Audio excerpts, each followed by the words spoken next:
पहले माकिना को उसके गांव के लोगों के द्वारा सताया जा रहा था, क्योंकि जब उन्हें पता चला कि वो एक इमॉर्टल है तब उन्हें लगा कि उनके सभी परेशानियों का कारण माकिना ही होगी। इसलिए उनको लगा कि माकिना को वोल्केनो में फेंकना ही बेहतर होगा। लेकिन माकिना के लावा को छूने से पहले ही वेल्टॉल आकर उसे बचा लेता है। यह फर्स्ट टाइम था जब वो दोनों मिले थे। वेल्टॉल का यहाँ आने का कारण सिर्फ ये था कि उसे पता चला था कि इस एरिया में उसके ही जैसा एक इमॉर्टल रहता है, और माकिना को फर्स्ट टाइम देखकर वो बिल्कुल भी डिसअपॉइंट नहीं हुआ। उसने उसे अपना शरीर और आत्मा उसे समर्पित करने का प्रस्ताव दिया, और उस दिन से लेकर आज तक माकिना वेल्टॉल के प्रति वफादार रही है। वह जल्द ही अपने अलार्म की आवाज से जाग जाती है। माकिना ब्रेकफास्ट तैयार करती है, और जब वह काम खत्म कर लेती है तो वो वेल्टॉल को जगाने के लिए जाती है और उसे खाना परोसती है। वेल्टॉल ने इससे पहले ऐसा खाना कभी नहीं देखा था, लेकिन उसकी खुशबू से ही वह समझ गया कि इसका स्वाद बेहतरीन होगा। वह इसे चखने के लिए चॉपस्टिक उठाता है, और जैसा उसने सोचा था उसे माकिना द्वारा बनाया गया खाना बहुत पसंद आता है। यह सुनकर माकिना बेहद खुश हो जाती है। खाना खत्म करने के बाद वेल्टॉल माकिना से पूछता है कि क्या उसे किसी और इमॉर्टल्स के ठिकाने के बारे में पता है। माकिना को कुछ इमॉर्टल्स के बारे में जानकारी है, जो इमॉर्टल्स हंट से बचने में कामयाब रहे थे, लेकिन हाल ही में कई इमॉर्टल्स गायब हो रहे हैं, और माकिना का अपने 2 क्लोज फ्रेंड्स से संपर्क टूट चुका है। वह ये उम्मीद करती है कि वह छुपने के लिए कहीं चले गए होंगे, लेकिन उनसे संपर्क न होने के कारण वह यकीन से कुछ भी नहीं कह सकती। वेल्टॉल पूछता है कि क्या इमॉर्टल हंट्स अभी भी होते हैं, तो माकिना जवाब देती है कि ये हंट्स दशकों पहले खत्म हो चुकी है।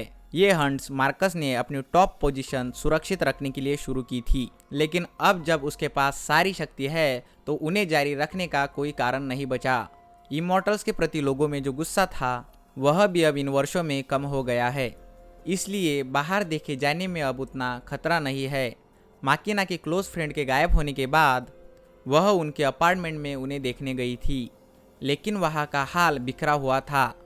इससे उसे लगा कि वहाँ कोई झगड़ा हुआ होगा। उसे वहाँ से एकमात्र सुराग मिला, जो कि एक नोट था जिस पर इमॉर्टल्स फर्नेस लिखा हुआ था। जब वेल्टॉल उस संदेश को पढ़ते हुए अपने चाय का कप उठाने जाता है, तभी अचानक तेज दर्द के कारण झटका लगता है और चाय हर जगह गिर जाती है। ऐसा लगता है कि वह अब भी कल लगी चोटों से पूरी तरह ठीक नहीं हुआ है। न केवल उसकी रीजनरेशन कमज़ोर हो गई है, बल्कि उसके पूरे शरीर की ताकत भी पहले से कमज़ोर हो चुकी है। जब वेल्टॉल पहली बार आया था तब उसने जो जादू किया था वह पूरी ताकत पर होता तो उसका प्रभाव कहीं अधिक शक्तिशाली होता। माकिना इसे एक बात से जोड़ती है कि वेल्टॉल की शक्ति का स्रोत यानी लोगों का विश्वास, जो उसके सुनहरे दिनों में उसे ताकत देता था, लेकिन अब अस्तित्व में नहीं है। अब वेल्टॉल का जिक्र केवल इतिहास की किताबों में मिलता है और उसकी पहचान कहीं खो गई है।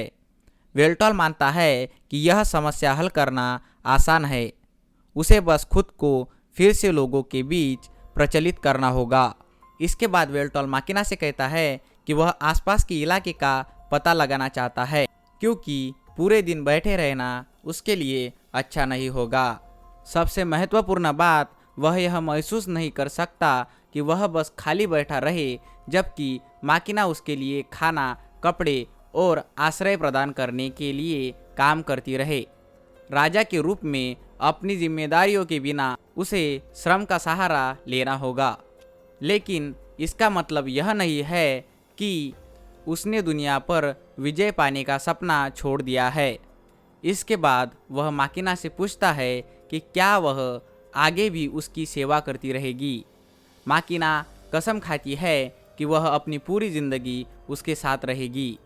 उसी दिन बाद में वेल्टॉल नौकरी खोजने के लिए बाहर जाने की तैयारी करता है, लेकिन माकिना उसे अकेले जाने नहीं देना चाहती, क्योंकि वह उसकी सुरक्षा को लेकर चिंतित है।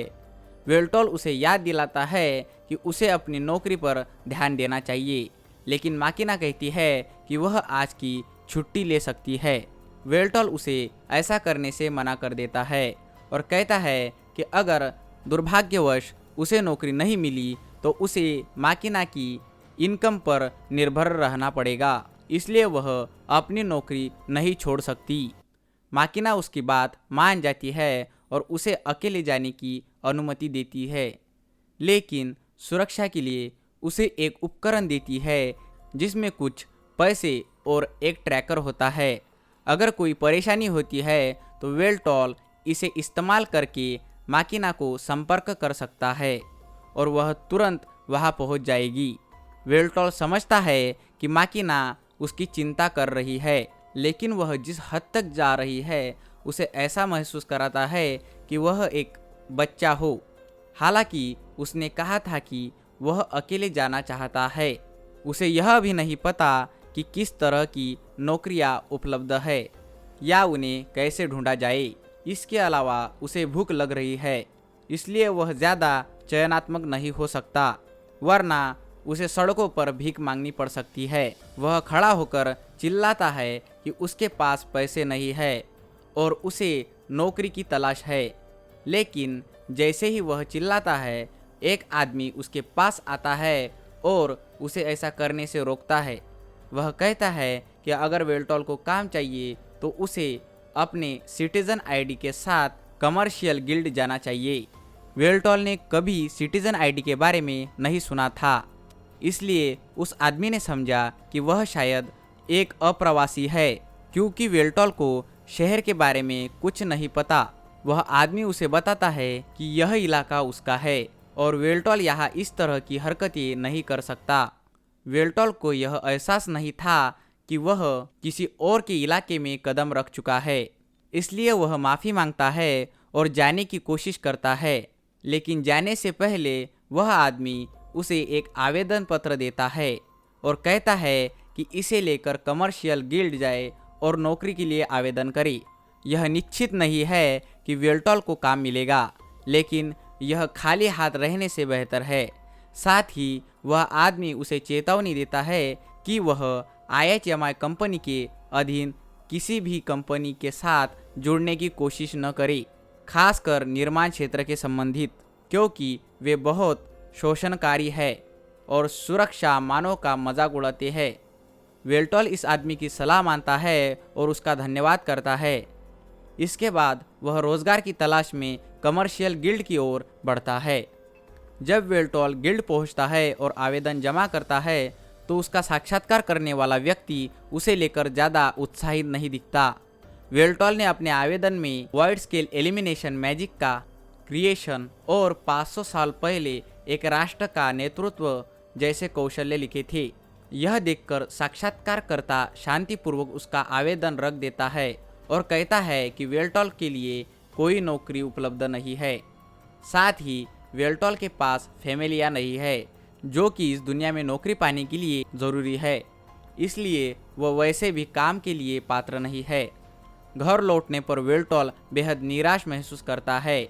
वह माकिना की गोद में सिर रखकर लेटता है और उससे पूछता है कि क्या वह इस दुनिया में वास्तव में कुछ भी करने में असमर्थ है। माकिना उसे भरोसा दिलाती है कि वह अभी भी दूसरों से श्रेष्ठ है और उसे काम करने की कोई ज़रूरत नहीं है।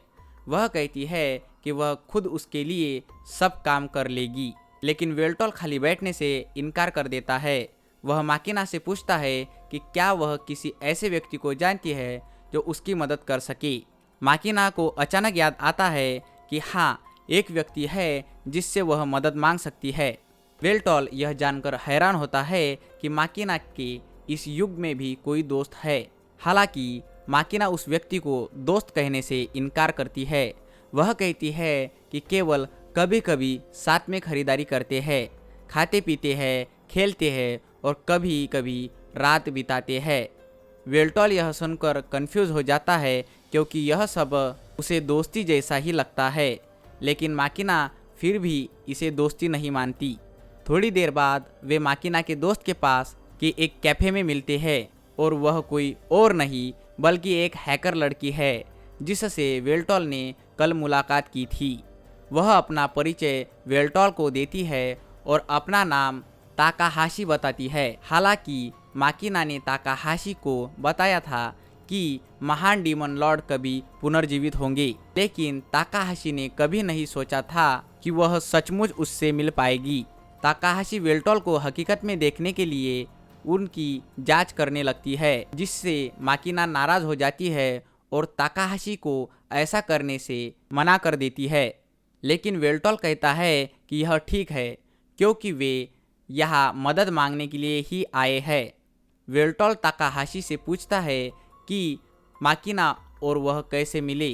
ताकाहाशी बताती है कि वे डाउन साइड पर मिले थे, लेकिन माकिना का चेहरा देखकर ताकाहाशी समझ जाती है कि उसे वेल्टॉल को माकिना के सर्च हिस्ट्री के बारे में कुछ नहीं बताना चाहिए, इसलिए वह कहती है कि वेल्ट से भूल जाए।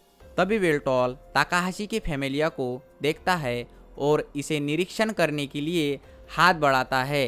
इससे ताकाहाशी घबरा जाती है, लेकिन वह उसे रोकती नहीं है। वेल्टॉल माफ़ी मांगता है, लेकिन बताता है कि उसने ताकाहाशी के फैमिलिया में कुछ अलग देखा जो माकिना के फैमिलिया से अलग है। माकिना समझाती है कि वेल्टॉल के पास सेज आय नामक स्किल है, जिससे वह माना के प्रवाह का उपयोग करके किसी भी वस्तु की संरचना को समझ सकता है। हालांकि वेल्टॉल को फैमिलिया के बारे में सामान्य जानकारी है, लेकिन कई ऐसे हिस्से हैं जिन्हें वह अभी तक पूरी तरह से नहीं समझ पाया है। इसके बाद वे ताकाहाशी से पूछते हैं कि क्या वह वेल्टॉल के लिए कोई काम ढूंढने में मदद कर सकती है। ताकाहाशी पूछती है कि वेल्टॉल ने कमर्शियल गिल्ड में कोशिश क्यों नहीं की, तो माकिना बताती है कि उन्होंने कोशिश की थी, लेकिन वेल्टॉल के पास फैमिलिया नहीं होने के कारण उन्होंने मना कर दिया। साथ ही कुछ सीईओज की वजह से वेल्टॉल के लिए फैमिलिया इंस्टॉल करना संभव नहीं है। ताकाहाशी थोड़ी देर सोचती है और फिर से कहती है कि वेल्टॉल के पास शानदार आवाज़, आकर्षक चेहरा और 500 सालों के अनुभव के बावजूद कोई फैमिलिया नहीं है। ऐसे में सिर्फ एक ही विकल्प बचता है, वेल्टॉल एक स्ट्रीमर बनेगा।